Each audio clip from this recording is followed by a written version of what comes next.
President, we exercise our right of reply to one more attempt by the leader of Pakistan to tarnish the image of this august forum by bringing in matters internal to my country and going so far as to spew falsehoods on the world stage.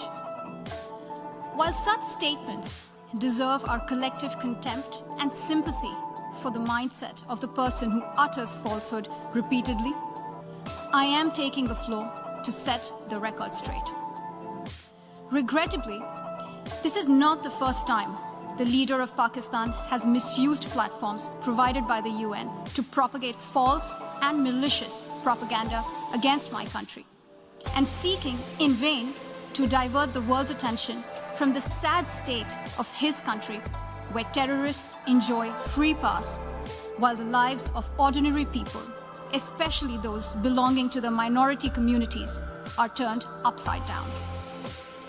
Mr. President, member states are aware that Pakistan has an established history and policy of harboring, aiding, and actively supporting terrorists. This is a country which has been globally recognized as one openly supporting, training, financing, and arming terrorists as a matter of state policy. It holds the ignoble record of hosting the largest number of terrorists proscribed by the UN Security Council. Mr. President, we marked the solemn occasion of the 20th anniversary of the 9/11 terror attacks just a few days back. The world has not forgotten that the mastermind behind that dastardly event, Osama bin Laden, got shelter in Pakistan. Pakistan leadership continues to glorify him as a martyr. Regrettably, even today, we heard the leader of Pakistan trying to justify acts of terror. Such defense of terrorism is unacceptable in the modern world.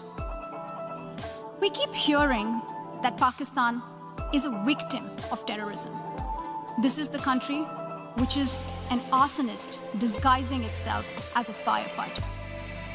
Pakistan nurtures terrorists in their backyard in the hope that they will only harm their neighbors.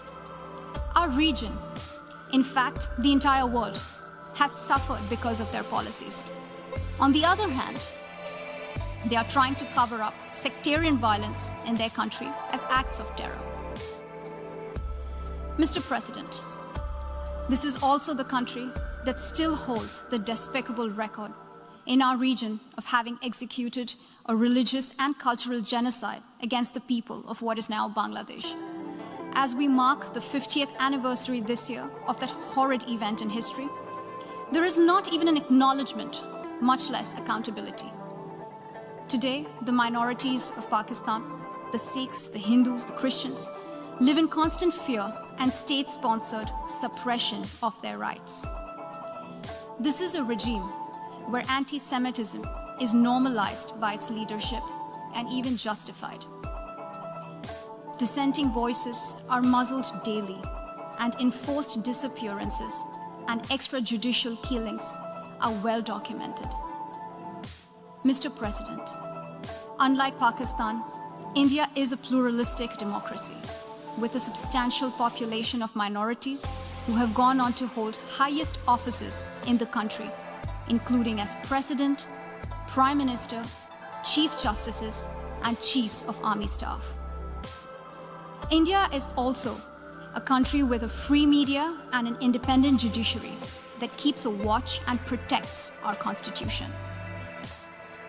Pluralism is a concept which is very difficult to understand for Pakistan, which constitutionally prohibits its minorities from aspiring for high offices of the state. The least they could do is introspect before exposing themselves to ridicule on the world stage. Finally, Mr. President, let me reiterate here that the entire Union territories of Jammu and Kashmir and Ladakh were, are, and will always be an integral and inalienable part of India. This includes the areas that are under the illegal occupation of Pakistan. We call upon Pakistan to immediately vacate all areas under its illegal occupation. Mr. President, allow me to be categorical about India's position.